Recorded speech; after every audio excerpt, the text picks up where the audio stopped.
Upaya mengurangi banjir yang menggenangi pemukiman warga dan sejumlah jalan di Banjarmasin dilakukan pemerintah kota bersama tim relawan Barisan Pemadam Kebakaran atau BPK.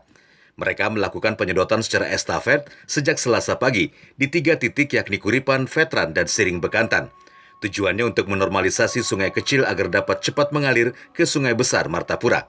Mengingat derasnya air yang turun dari hulu menghambat turunnya air hingga sulit untuk cepat surut.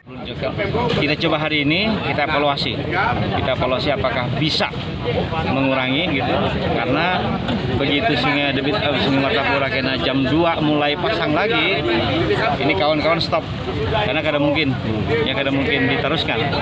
Karena pasti air itu akan pasang, akan mengisi lagi sungai Petra. Hari ini ada kegiatan penyedotan yang mana untuk memperlancar arus yang tadinya yang terkena dampak banjir ini, terutama yang ada di daerah lokasi Banjar Timur dan arah Sungai Martapura.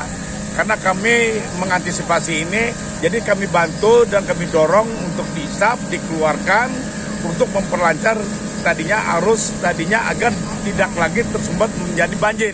Kendati intensitas hujan sudah berkurang, ketinggian air justru makin bertambah. Dikhawatirkan kondisi itu makin bertambah parah. Dari Banjarmasin, Adi Hardian, Kalsel, 1net.